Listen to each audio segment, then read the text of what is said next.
today we have a firm who's working into, believe it or not, making jet engines. We have had a success. We have a couple of prototypes of engines.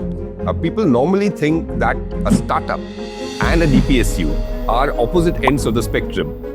But I do think there's quite a bit of scope for synergy. Oh, absolutely, yes. There's a huge amount of scope for synergy between the DPSUs and the startups, because the startups primarily manufacture components or subsystems. You started a forum for people like you who need to share ideas, who need to get information. So you started an online forum. You started off as a student, is that correct? That is correct.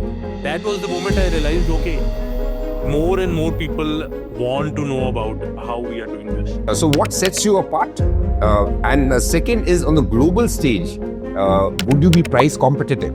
We are doing it from the ground up. So we have control over the entire, you can say the entire systems engineering level of this thing. I could not get any of the components in India. I mean, everything was either in USA or in Europe or in China or some other place. This was the main motto of DG Propulsion from the day one. Okay, we will be developing this ecosystem in India and we will be supplying all this to other startups, to other companies who will be in this space. My goal has always been to produce this 100% in India. When we started, I mean, the vision was to give India its own first privately made jet engine and a turbofan engine that can go eventually into the passenger aircraft and cruise missiles and all of these. Welcome viewers to another episode of Startup Stories.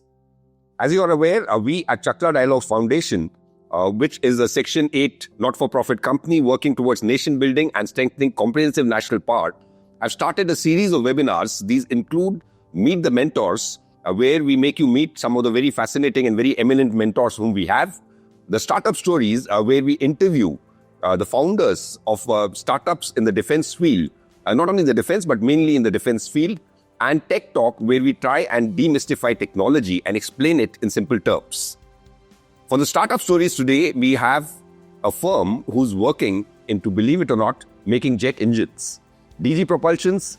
So we have the pleasure of welcoming here. We have live with us Cmde Chirag Gupta, and joining us online is Mr. Prateek Dhawan. So I suppose it is Dhawan and Gupta is the D and the G of the DG Propulsion. Is that correct? Arun, thank you so much for getting us on this show. We're happy to be here. And yes, as you rightfully said, the DG stands for Dhawan and Gupta. We actually came together in 2019 and we decided on starting a journey into making jet engines here in India. That's a very fascinating aspect. It's been a pretty long, hard amount of work and effort which has been put in by Prateek and me. And we have had a success. We have a couple of prototypes of engines. Yes, I saw that. And, before we come to the prototype, and I'm sure our viewers would also like to see, the videos of your actual trials in place. But you mentioned about your journey. So let's start with your journey. Prateek, believe it or not, this is the first time I'm seeing you and I know what you look like. I don't think you ever met, though we've been interacting over the phone quite a bit. And I've been following you on Twitter, now X. We've been interacting, we've spoken on the phone, but I don't think we ever met, right? I think that's true, Commander Dr. Golaya. Thanks for this opportunity. That's primarily because you choose a X handle called Patty Innovate. And Commander Chirag Gupta's handle is The Martian. Yes. How does anybody imagine that you are the Martian and he's Patty Innovate? You should have a simple one, like, mine is Arun Golaya because I am Arun Golaya. Okay. I know why you're the Martian. One. But anyway, so I've been following your journey on Twitter, Prateek. And so then there's two things I want to ask you up front. One is, somebody who's been following you on X and all your posts will realize the pain you've gone through. It also started a long time back where I believe you were doing crowdfunding to get the fuel for doing your trials. And you posted, I think, rather sarcastic post once where you said that, we are not a food aggregator company. We're just making jet engines. So why should any VC be interested in me? So I could feel the pain in that. And the second thing which I want to ask you about is, I believe you started a forum for people like you who need to share ideas, who need to get information. So you started an online forum. And the response has been quite overwhelming. I think the first day itself, the number of people who joined and the number of people, that shows there's a need for this. So could you cover these two things before, we start up about this story per se? The pain which you started off as a student, is that correct? That is correct. So I was working way before Twitter came along, and I was never a social media kind of a guy. I remember Chirag used to tell me, hey, you should be more active on Twitter because a lot of like-minded people are on Twitter or X now. But I was too busy developing these engines and testing these engines and all. I never felt a need. Okay, why should I be on Twitter or, for that matter, or any other social media? I was on Facebook and stuff like that, but not so active on that. But I don't know. I was testing an engine. I got some video of it, really rough video, really crude looking video. And I built that Twitter handle, and, I uploaded this video on the Twitter, and it got a really good response. And then that was the moment I realized, okay, more and more people want to know about how we are doing this. So it was probably 7 or 8 years after I started it. Right. And coming back to your next question, yes, I started it as a student. It was a pure passion project. I was still in college when I started it. And eventually, we realized there's a huge gap, and we kept on building it. So, yeah, both of these things, they happened accidentally, I must say. So how did the two of you meet, and how did you got a very interesting, so you have been in the Navy and you have been a pilot. Yes. So you bring the user perspective, the knowledge about, the defense ecosystem, if I can call it that. And he is from the technology side. That is correct. So the two of you coming together is a potent force. But where did you meet Prateek? And so our meeting was more of a happy coincidence. We were serendipity kind of a scenario. We met in 2018. We were introduced by a common friend, and So that's almost 7 years back. That is almost 7 years back. You've been working on this for 7 years? Yes. And he mentioned he's been working on it even before that. Even before that. So we have been together for 7 years. In fact, 2018 we met, and by 2019 we have formed the company with the clear-eyed vision of making jet engines here in India, and we have been working on these engines ever since.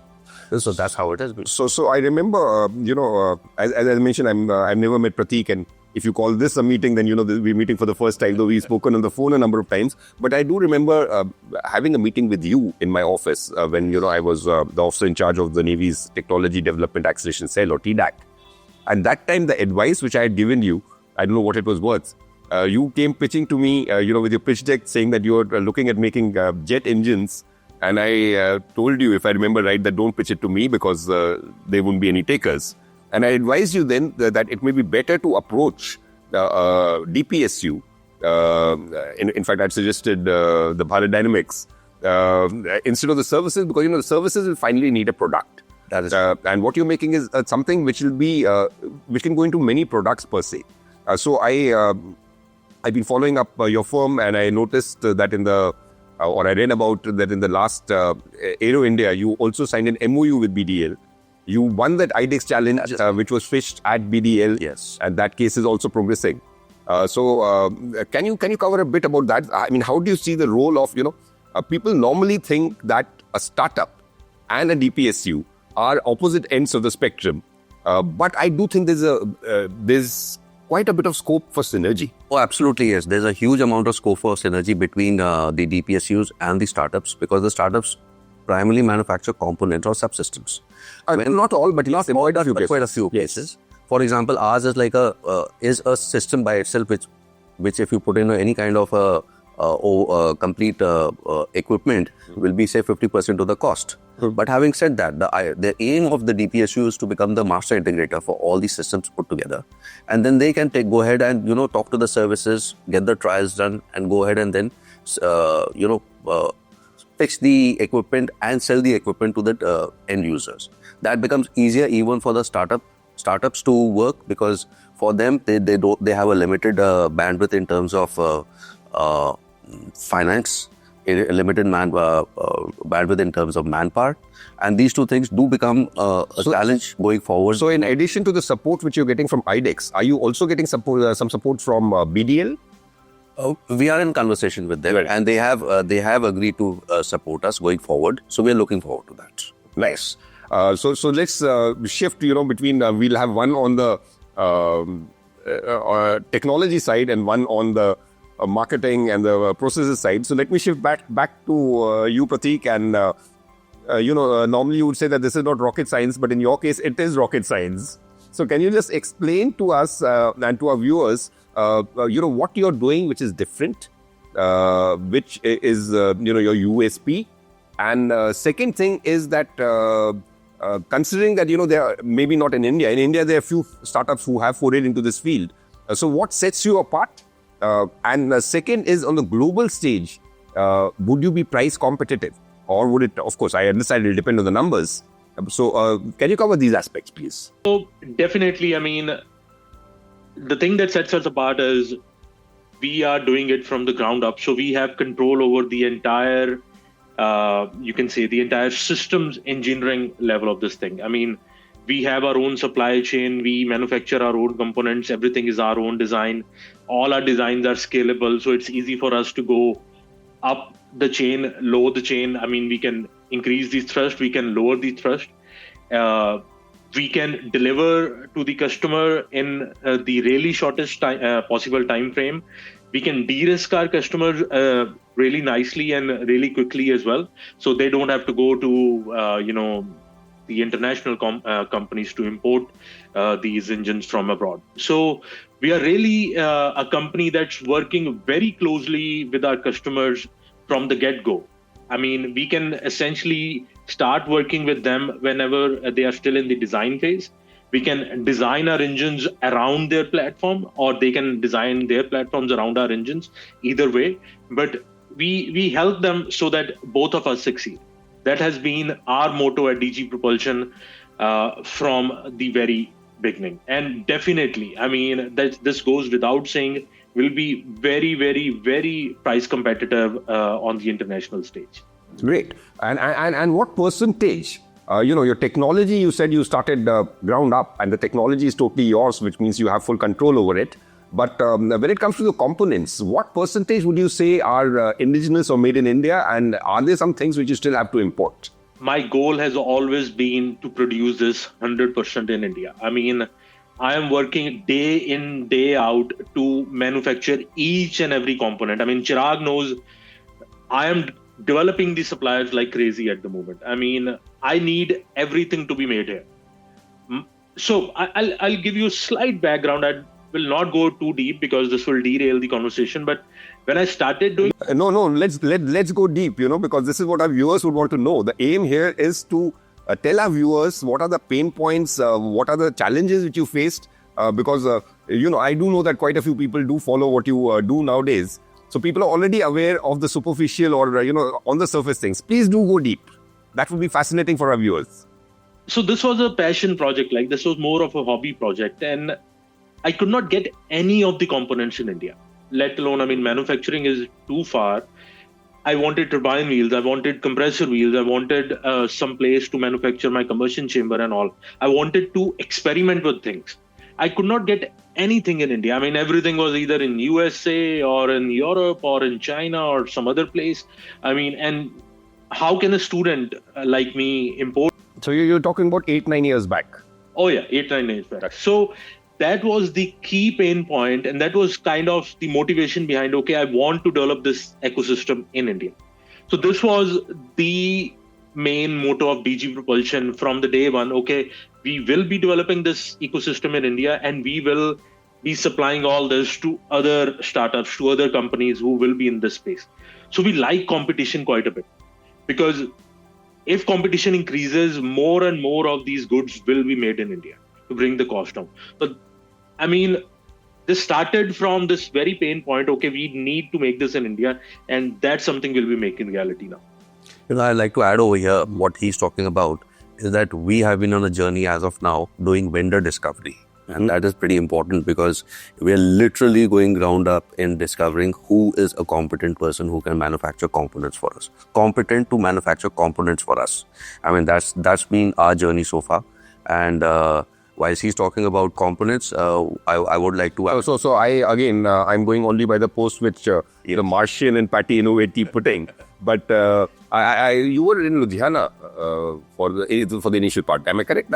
Amritsar. Amritsar. We are in Amritsar. Yes. So people would not normally, when they start talking about the defense tech, or they start talking about people who talk about Hyderabad or Bangalore, and people did find it slightly funny that you've been able to identify some of your component manufacturers in Amritsar. Yes, we have been able to identify not only in Amritsar, Jalandhar, we have got a few in Delhi, we have got quite a few in Gujarat, we have a couple of them in Hyderabad also. Mm-hmm. So we are sourcing components from all over India. And all made in India. All made in India, which is exactly what we intend doing.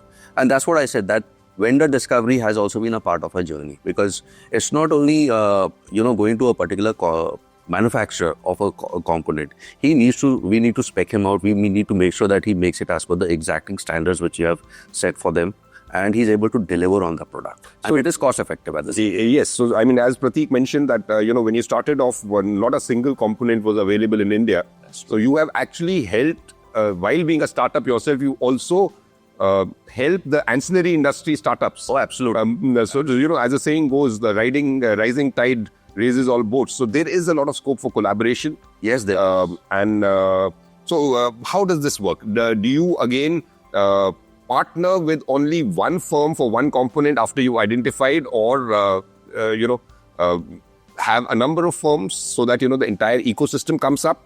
There will also be competition, which is not a bad thing. It's a mix of both. We have identified companies for manufacturing one component for us, and we have companies which manufacture multiple type of components for us. So that's been a mixed bag as of now. We are at the moment, getting into the process of getting these components together, and we are testing them out as we speak in our facility in Amritsar. And Prateek will... So what's the level you already reached in the trials? Can you tell us something about that? The stage of trials you are at, what TRL, and I'm sure we'll show one of the videos also, which is ahead of your trials going on. We have done very advanced stage of trials. We have done practically 100 hours of ground rest. What size? Both the 40 kg and the 100 kg combined. We have done a fair amount of trials, and we have successfully run the engine in the vertical plane also. I mean, in the sense that if I have to use it as a jetpack, it's been run in that size. Yes, so in fact, I remember this. Your dream was to make a jetpack, and you wanted to fly yourself. Yes. And you're a helicopter pilot. Why didn't you stick to helicopters? Why do you want to fly without a... Well, David did teach me that you can use thrust to fly, and whilst we were in the Navy, we saw the Harrier jump jets flying, and that does give you the idea that when technology is available, you have an ecosystem, you have the technology now coming in of small jet engines, you can put them together to make a jet suit. You can actually literally make an Iron Man suit here in India. So are you planning to stick only to making the jet engines, or is the aim also to move on into making the jet suits, as you mentioned? And second thing, you said small jet engines. Every small startup wants to eventually become big. You can become big by making small engines. Or do you also want to scale up in the engine size? Would you want to make bigger engines, given, that... so this question is from Prateek. You mentioned that, ground up, the entire technology is yours, and that's what you worked on. So how difficult would it be? I understand, there'll be constraints of finances, there will be constraints of manufacture, there would also be constraints of having the use case and having acceptability, which I suppose would go up when the small engine is proven. But is the aim to then scale up in size? Or is the aim to find your niche, and your niche is, say, small jet engines, and then scale up the size of the firm without scaling up the size of the engine? No, we'll be scaling up. Scaling up what? The firm or the engine? Scaling up the engine size and the firm size as well. So when we started, I mean, the vision was to give India its own first privately made jet engine and a turbofan engine that can go eventually into the passenger aircraft and cruise missiles and all of these. So I'm pretty confident we will be, the firm, DG Propulsion, will be able to give India its first own big jet engine as well. So of course, we'll have to start small because that is the simpler technology when you compare it to the bigger engines like turbofan and even bigger engines for the passenger style engines. But yes, that's for sure. We'll be scaling up the engines, and that in turn will help us scale our firm size as well. Great. So start small and aim big. Right. It's been wonderful talking to both of you and meeting you, if we call this a meet for the first time, Prateek. Thank you for being here. Thank you, Arun. Thank you, Chirag Gupta. It was great interacting with you. If you liked this episode, please do share, like and subscribe to our channel. We'll keep bringing you other startups, some of whom are doing fascinating work, and we wish you the very best. Thank you so much. Let's see you jetting ahead. Absolutely. Jetting ahead with the first jet engine, and you're doing some phenomenal work. I've been following both of you, and you're this thing. The progress which you made, and sometimes Prateek's tweets show the excitement. Sometimes they also show the frustration, but it shows the excitement. With every small breakthrough which you get. Yes. Wish you the best. It's been a pleasure talking to you, and it'll be even a greater pleasure to see you succeed. Thank you so much. Thank you for being here. Thank you.